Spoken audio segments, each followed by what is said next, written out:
João 4, versículos 5 a 26.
A palavra nos diz assim nessa manhã: assim que chegou uma cidade de Samaria chamada Sicar, perto das terras que Jacó dera ao seu filho José. Havia ali o poço de Jacó.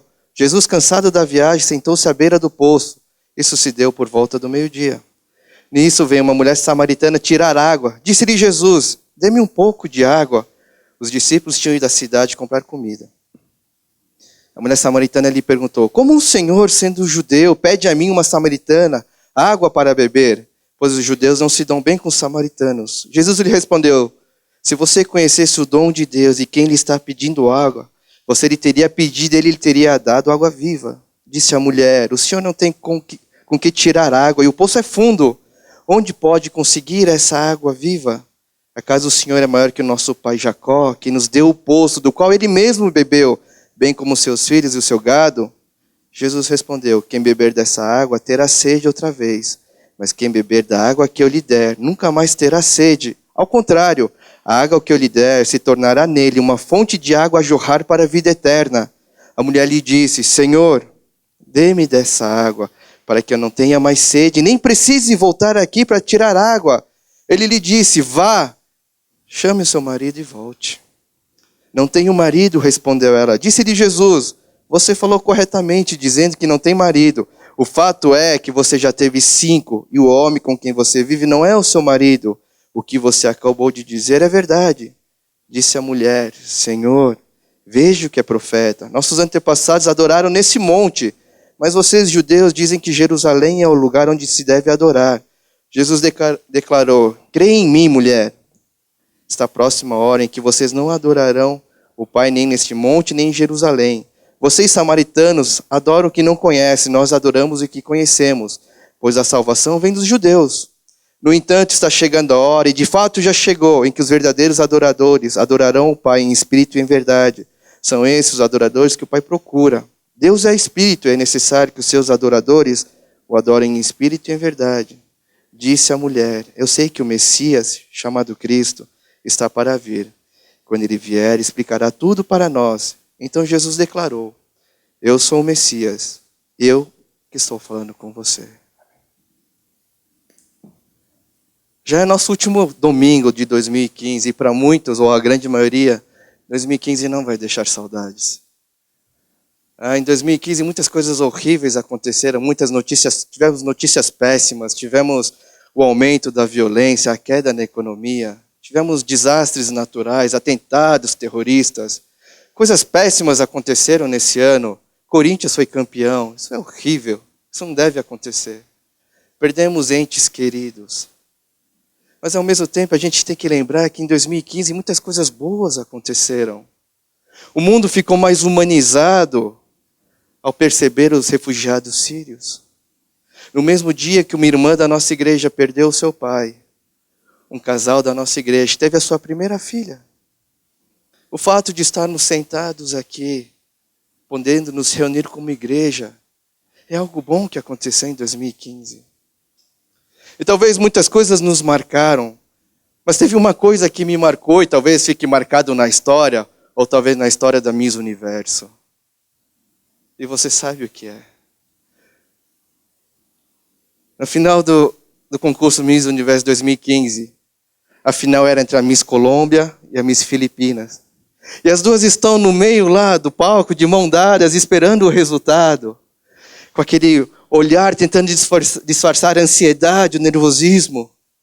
Até que sai o apresentador e diz: a Miss Universo 2015 é a Miss Colômbia. Aí começa a festa, aí começa o chororô, começa aquele tremelique da Miss Colômbia, e começam os sorrisos e os abraços amarelos das perdedoras. Enquanto a Miss Colômbia está sendo coroada, é colocada nela a faixa de Miss Universo, a Miss Filipinas se retira e fica perto das outras misses, todas que perderam. E o reinado da Miss Colômbia está começando. Mas nem 5 minutos depois esse reinado acaba. Porque a gente vê no vídeo... Eu não vi o Miss Universo, eu vi o vídeo que postaram no post, no Face, só para deixar claro. E a gente viu o apresentador saindo com aquela cara de tipo, nossa, fiz besteira. E a primeira coisa que ele fala é: preciso pedir desculpa. Preciso pedir desculpa porque a Miss Universo, a primeira colocada não é a Miss Colômbia. A Miss Colômbia é a first runner-up. Ou seja, ela é a segunda colocada. A Miss Colômbia, a Miss Universo é a Miss Filipinas.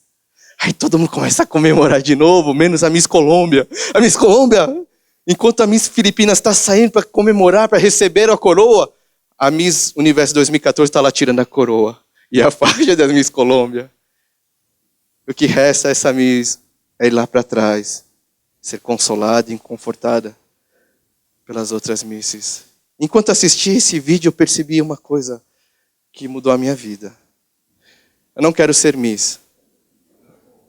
Mas o que mudou a minha vida é que eu fiquei apavorado. Apavorado com a situação dessa Miss. Apavorado em vê-la exposta desse jeito. Apavorado em vê-la humilhada em público desse jeito. E eu percebi que eu tenho pavor de ser exposto. Tenho pavor de ter a minha história exposta em público. Tenho pavor de que as pessoas descubram os meus problemas, os meus pecados. Tenho pavor que as pessoas saibam dos meus problemas. Tenho pavor. Talvez não só eu.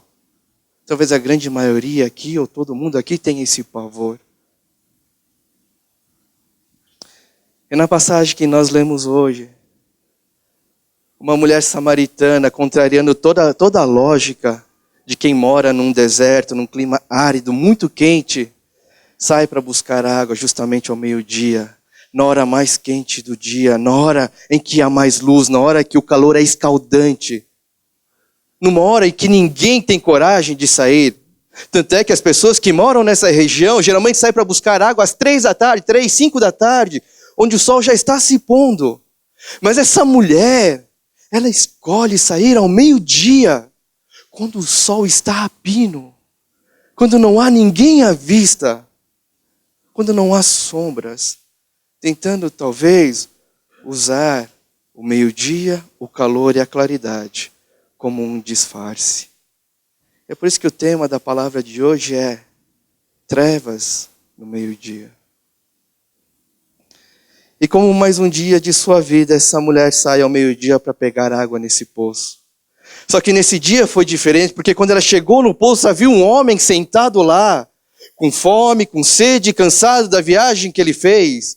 Enquanto ela está tirando água, enchendo o seu cântaro, esse homem olha para ela e diz: me dê um pouco d'água. E a mulher, percebendo que esse homem era judeu, e que judeus não conversam com mulheres em público, e que judeus não conversam com samaritanos, porque os consideram impuros. Os judeus consideram os samaritanos tão impuros que eles não podem estar no mesmo lugar. Imagina compartilhar o copo, imagina compartilhar a água. Eles têm medo, os judeus têm medo de se tornarem impuros. E a mulher, olhando para esse homem judeu, pergunta para ele: como você, sendo judeu, que nem pode falar comigo e nem pode compartilhar comigo um copo d'água, me pede água para beber? Jesus olha para essa mulher e diz: olha, Se você conhecesse o dom de Deus e quem lhe está pedindo água, você pediria água e ele te daria água viva. No original, no grego, a palavra dom é doron. Doron é dom sim, mas é dom no sentido de presente, de dádiva. O que Jesus está dizendo para essa mulher é o seguinte: olha, se você conhecesse, se você soubesse do presente que Deus tem para te dar, e de como esse presente vai ser entregue, você teria pedido água, e ele teria te dado água viva. Mas essa mulher, sem entender nada, olha para esse homem e diz: olha, acho que você está enganado, porque o poço é fundo. E pelo que eu vejo, você não tem como tirar água. De onde você vai tirar essa água viva? E a próxima pergunta que essa mulher faz a esse homem mostra que ela não conhece nada. Os samaritanos, eles se consideram o povo escolhido também. Os samaritanos, eles têm a Bíblia, mas a Bíblia deles são só os 5 primeiros capítulos, é o Pentateuco. O Pentateuco quase não fala muito do Messias. Existe em Gênesis 3, algo que as pessoas chamam de o proto-evangelho. Mas ela não fala muito sobre o Messias. E ela olha para Jesus e diz: acaso você é maior do que nosso pai Jacó? Que nos deu esse poço, que ele mesmo bebeu dessa água, que deu aos seus filhos, é o seu gado, você é maior do que Jacó?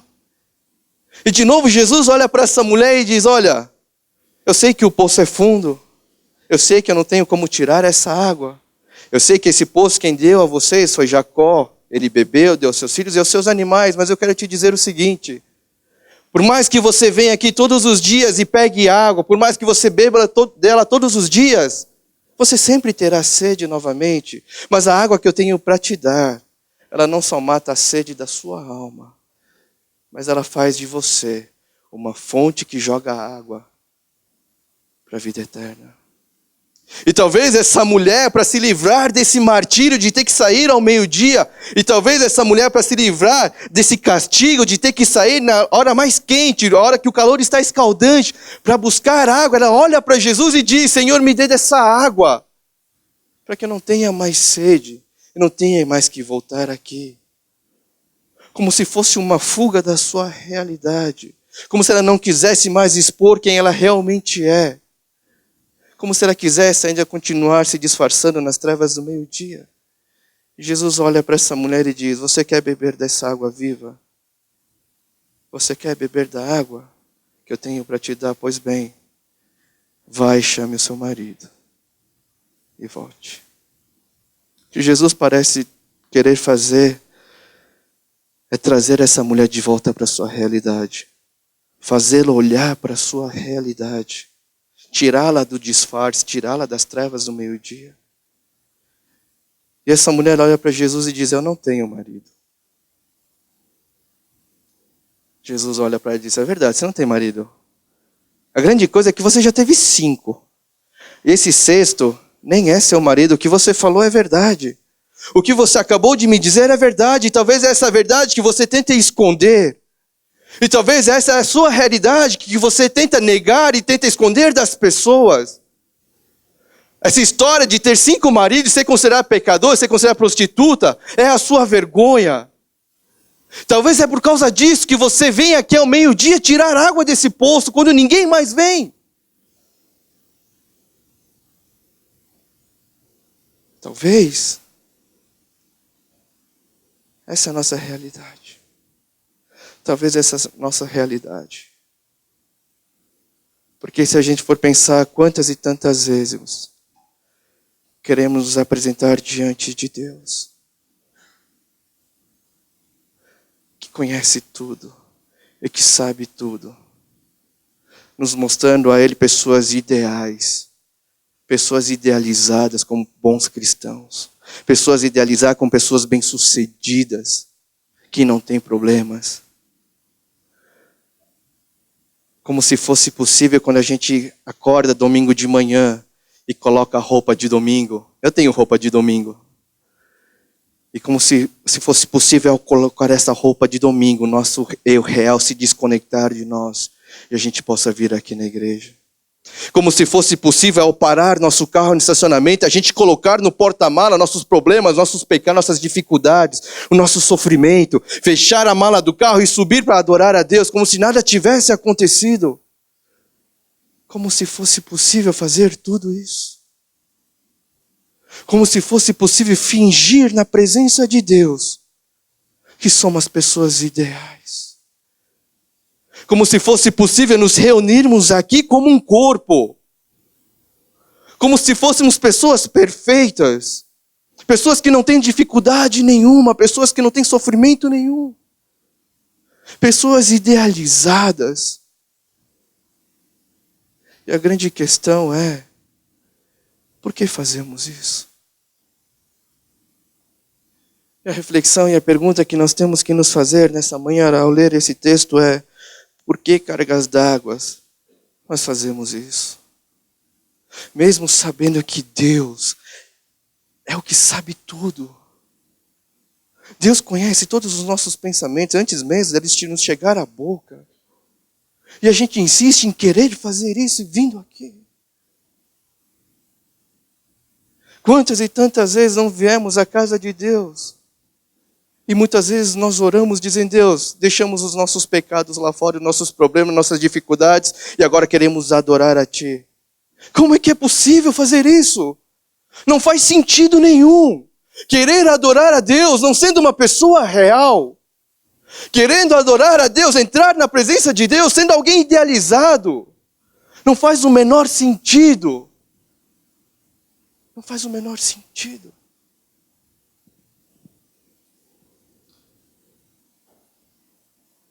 Eu não sei se você já assistiu o seriado Friends. Eu já assisti. Não porque eu gosto, é porque minha esposa gosta. É verdade, eu gosto. E tem um personagem chamado Mônica. E quem assiste sabe como essa mulher é. Essa mulher ela tem toque. Ela tem toque em deixar tudo arrumado. Tudo no seu devido lugar. Ela não pode ver bagunça, ela não pode ver sujeira. Mas Mônica tem um segredo. No seu apartamento em Manhattan, tem uma porta. Tem um closet que ninguém pode mexer. Nem mesmo o seu marido Chandler pode mexer nesse lugar. Só que um dia esse cara, ele fica tão curioso, o marido dela fica tão curioso, que ele decide abrir essa porta. E ele vai lá, tenta abrir, e uma hora ele consegue abrir. Quando ele abre a porta, cai um monte de bagunça, cai um monte de sujeira, cai as coisas todas desorganizadas, umas coisas antigas que ela queria esconder. O que na verdade Mônica quer fazer é o que nós fazemos, nos mostrar como pessoas que têm toque. Tem o toque do pecado. Não, pecado comigo não. Sou santo. Quer aparecer assim na frente das pessoas e da sociedade, mas que na nossa realidade tem um quarto, o quarto da bagunça. Se tivesse um hashtag, a gente podia tirar nossa selfie e colocar hashtag somos todos Mônicas. Porque essa é a nossa realidade. Porque é isso que somos. É isso que fazemos. E a pergunta é, por que fazemos isso? Fazemos isso porque temos pavor. Que as pessoas descubram que a nossa vida não é um conto de fada tão perfeito. Fazemos isso porque temos vergonha de que as pessoas descubram que nós temos problemas. Fazemos isso porque temos medo, temos pavor que as pessoas descubram que nós passamos por dificuldades, sejam elas financeiras, de saúde ou de relacionamento. Temos pavor que as pessoas descubram que a nossa vida não é de uma Miss Universo.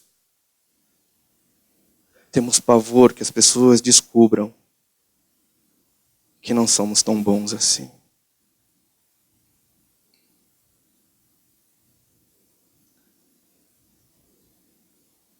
Mas essa mulher, depois que tomou esse tapão de realidade na cara, ela ainda continua tentando disfarçar, talvez, disfarçar o seu disfarce, e ela olha para Jesus e diz, olha, Senhor, eu vejo que você é profeta, né?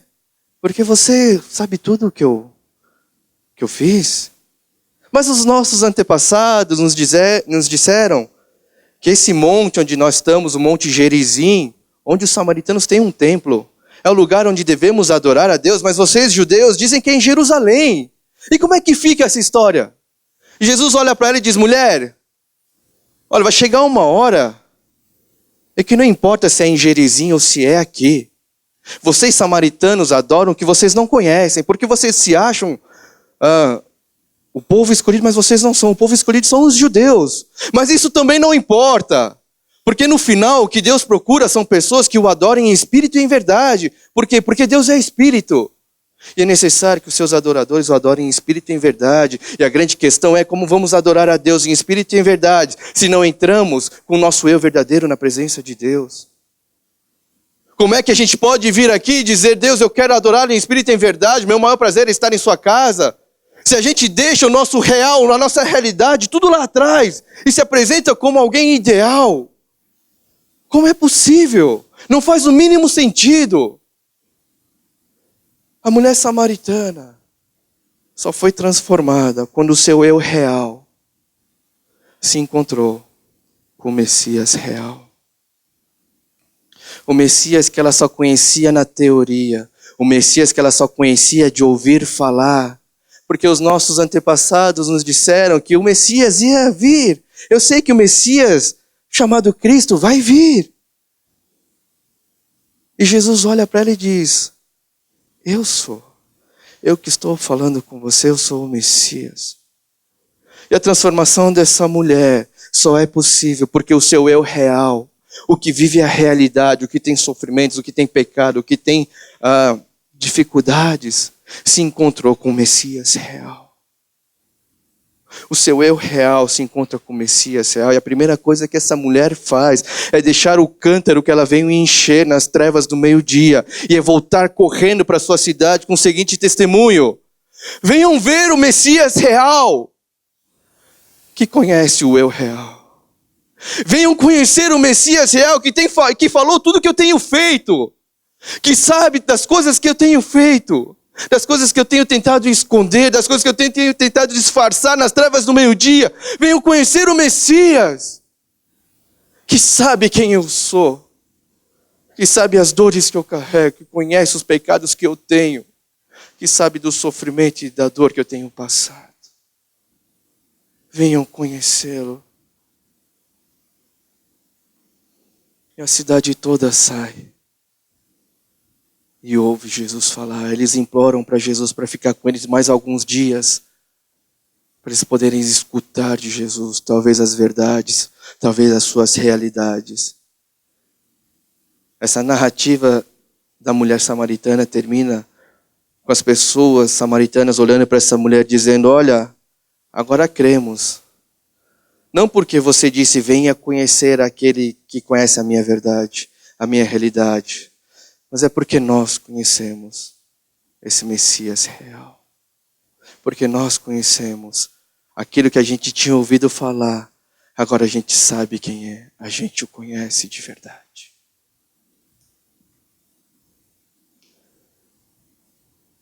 Em 2016, semana que vem, a previsão para o ano que vem é, vamos ter saudades de 2015. Vamos ter saudades do ano que a gente não teve saudades. De tão ruim que vai ser. Vamos ter mais crise, mais dificuldades, mais sofrimentos.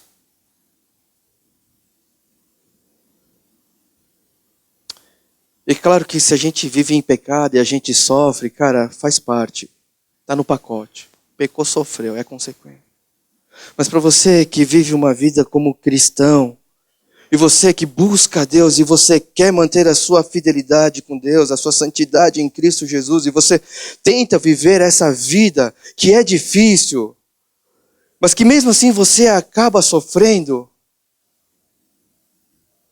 C.S. Lewis escreve uma coisa fantástica no seu livro, O Problema do Sofrimento. Ele escreve que Deus sussurra em nossos prazeres. Ele fala em nossa consciência. Mas Deus grita em nossos sofrimentos. O sofrimento é o megafone de Deus para acordar um mundo surdo. Eu quero te dizer nessa manhã que se você está passando por dificuldade, sofrimento, você não precisa ter vergonha disso.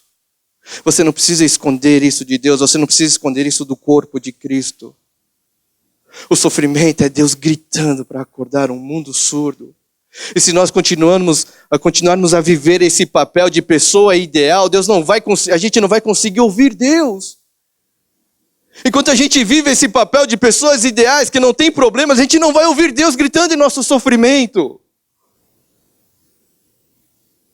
Mas quando o nosso eu real encontra com Jesus real, com Deus real, esse sofrimento não só é graça, porque Paulo diz em Filipenses, olha, não tenho vergonha dos meus sofrimentos em Cristo. Porque nos foi dado não só a graça de o servirmos, mas nos deu a graça de podermos padecer, de sofrer com Ele. Esse é o nosso eu real que vive essas dificuldades de alguém na fé. Precisa e quer falar sobre isso, ela não precisa se esconder. 2016, como eu já falei, vai ser um ano difícil. Talvez você, como cristão, vai enfrentar muitas dificuldades e sofrimentos.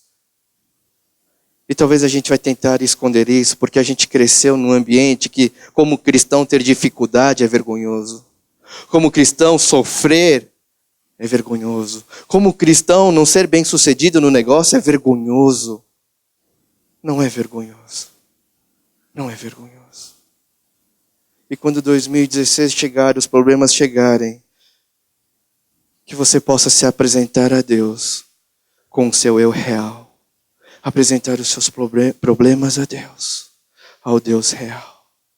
E mais do que isso, a grande coisa é que não temos que passar por esse sofrimento sozinhos.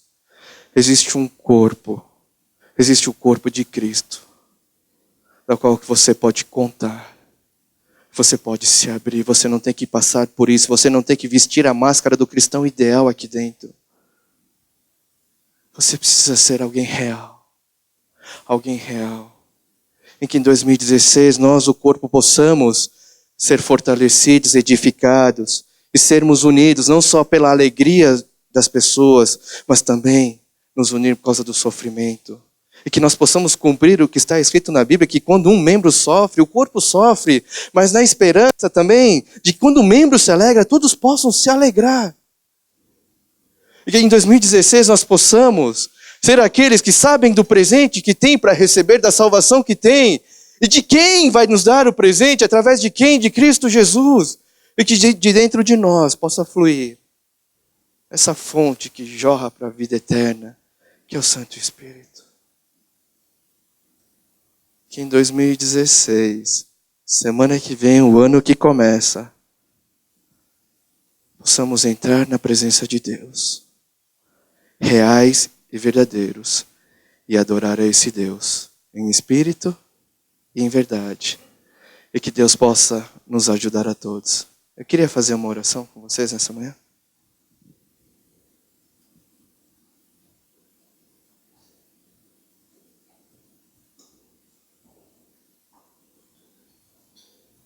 E talvez você viveu esse ano 2015 nas trevas do meio-dia, com medo de que pessoas descobrissem a sua verdade, a sua realidade. Talvez você viveu 2015, ou a sua vida cristã inteira, achando que você tinha que se apresentar como um cristão ideal aqui dentro, sem problemas, sem falhas, sem pecado. Talvez você tenha tentado carregar esse fardo sozinho. E pior, você não consegue nem deixar esse fardo aos pés de Jesus, porque quando você vem à presença dele, você esquece, você tenta esconder esse fardo. Mas eu queria te encorajar nessa manhã a entrar sim na presença de Deus, através do sangue precioso de Cristo Jesus, que permite que você, pecador, entre na presença desse Deus Santo. Com os seus problemas, com as suas dificuldades, com o seu real, com o seu eu real, para que você possa ser transformado assim como essa mulher foi transformada. para que essa transformação não pare só em você, que você possa voltar para o seu entorno, onde você vive, onde você estuda, onde você trabalha, e dizer às pessoas: olha, venham conhecer o Messias real.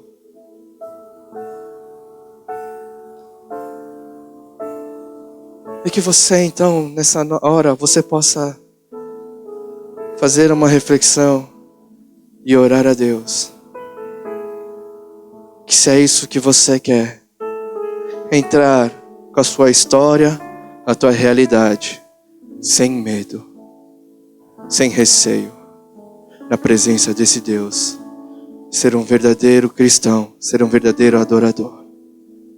Que você possa gastar aí 3 minutos na presença de Deus, dando uma resposta a Deus. Depois a gente vai cantar um louvor.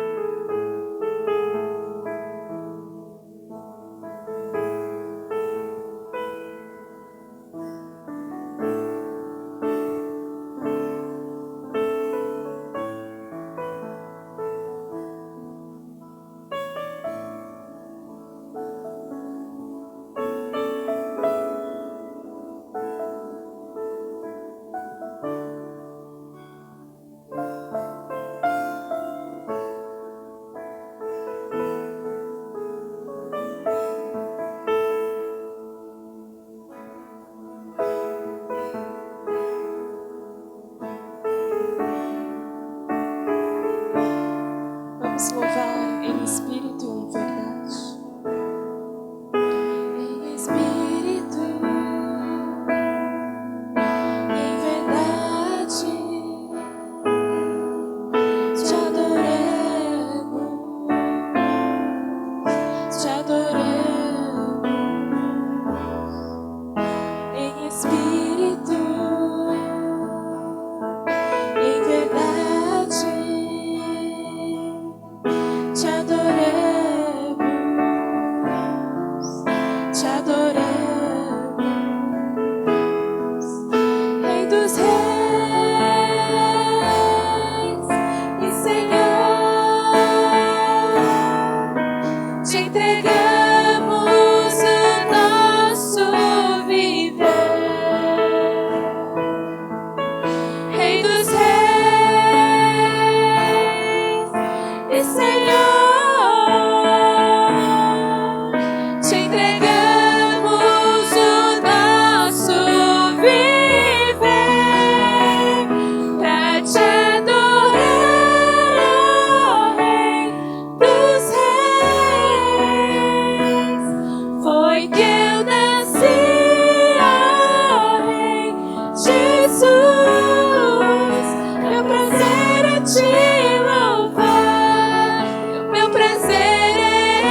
onde flui o ar pra te adorar,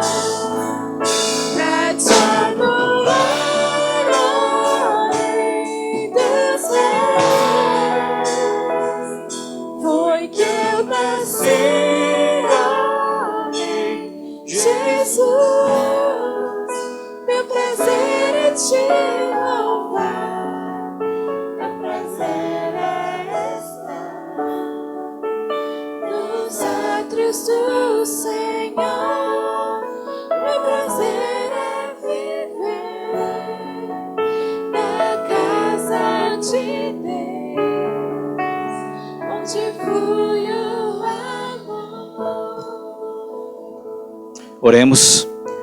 Que a graça do nosso Senhor Jesus Cristo, o infinito amor do nosso querido Pai, e a comunhão do Espírito Santo, que sonda os nossos corações, que possamos viver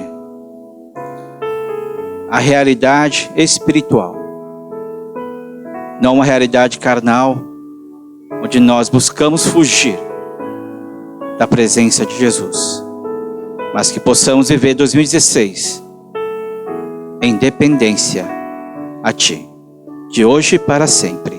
Amém.